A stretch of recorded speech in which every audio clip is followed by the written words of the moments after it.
to show you everything I know about how to create a signature style luxury bridal bouquet. I've been a florist for 13 years and this is the signature that I am known for. I'm going to show you how to create a base that actually creates the foundation of the bouquets so that your flowers sit in there without moving, and how to do it yourself at home. So the first thing I do is I select the flowers that I might want to work with and I put them aside. This way I'm not digging through the vases or the buckets trying to get them out while all the flowers are in my hand. Then I just go over them and make sure that they look the way I want them to look before putting them into the bouquet. So if I notice that any of the petals look a little bit rough, or if they have brown spots on them like this one, I just simply pull those off. This is a good time to double check for any thorns or extra greenery that you may not want in your bouquet. I do this with each variety of flower, including my greens, and I usually use about 5 stems of each greenery or foliage type to ensure that sturdy base. Now our foliage is going to create the shape of our bouquet. So if you want a really massive long bouquet, you are going to use longer stems. If you want it to be shorter, then you are going to cut the stems shorter. So you can see how removing this long piece automatically creates a smaller bouquet. These tend to be a little bit sturdier, so I'm just gonna pull this off, and I can actually use this as one of my stems as well. And removing any spots that you don't want in your bouquet.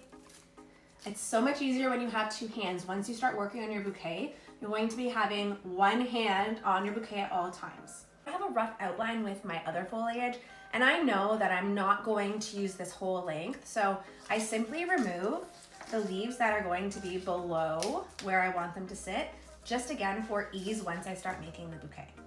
I'm going to start to create the shape with these foliage branches. I like to tuck it in, you can see here, into each other. So this bouquet, I'm actually crossing over the stems. So there's a stem in front and a stem behind. And I'm crossing that over because you'll see that it gives it that extra stability. One right in the center. Piece on here. So we're gonna be working with 2 hands. Pinky fingers are really good. And then when I'm holding my bouquets, this is really important. In a loose C shape on my hand, and I kind of create a grid with my fingers. This helps me actually keep the flowers and the stems in place.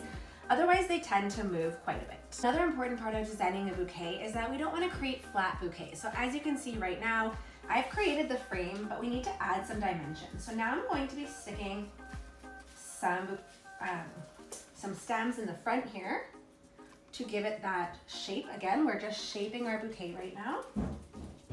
And then just keeping an eye out for anywhere we can add a little based on holes that we might see.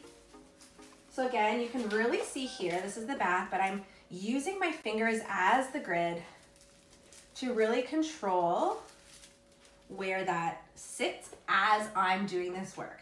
This allows us to create the grid with the branches using our fingers to hold it in place. And then as we add more, we can kind of remove the grid in our fingers, and that will allow us to pop the flowers in that are a little bit more delicate and aren't as sturdy because we already created the structure in with the branches. Something I like to do as I go is cut stems down to where I want them to sit in a vase. Nothing too short. We don't want to go so short that we can't take it back. The longer your branches are, the heavier this is going to get in your one hand. And yes, your fingers might go numb. So again, just paying attention to where I see some holes. It takes a little bit of twisting to get a stem in through that grid we're creating. That's okay. I would rather have the support and get it a little bit harder for these to go in than to not have the support. Placing at different angles allows you to get them to sit at different spots. You pop a flower right into the center, idea of where the center is. As we put these in, things tend to shift, and so now I have an idea that this is the center.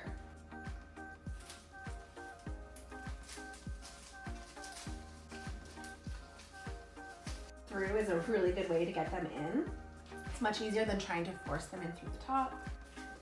I created the base with my roses. I will add in some of the volume stems in the areas that look like they need a little bit more in that spot. Maybe there's some holes, and this really just allows us to fill in with them. Because my foliage was pretty heavy on this side, I actually added these filler flowers in for the volume and the mass on the other side. That's our asymmetrical symmetry. There are whimsical little filler flowers. So I'm gonna go ahead and stick that in and then I will show you. So now that I've added these stems in, I've cut down my stems and I've switched my hand so it's not in the grid anymore, but it's in that loose C shape where I can hold the entire bouquet fairly loosely without worrying that the stems are going to fall apart. Looking for areas where I can add something that's a little flatter and takes up a little space, but is also sort of whimsical and really like garden picked looking. I think that's really nice. And another thing to keep in mind is keep not everything at the same height. So this I'm pulling out a little more than where the rose is, for example. What I like to do when I'm designing is actually stand in front of the mirror and hold it so that I'm holding it backwards and I can see in the mirror how it looks, because it's much different to look at it from the front when I'm designing and then miss the back. So it's like looking in the mirror here, it would be hard, but now this beautiful bouquet. So now I'm just gonna go in and add some of the more delicate flowers, our anenome, and we call those dancing flowers because they're just going to sit above the rest of the flowers, but everything in this pretty much dances. It's sturdy, my hands are not holding it very hard right here, so you can see that it does move. Once it's taped, it'll be in place, but everything moves nice and breezy and light, and it's not tight, but yet it's sturdy. So there you go.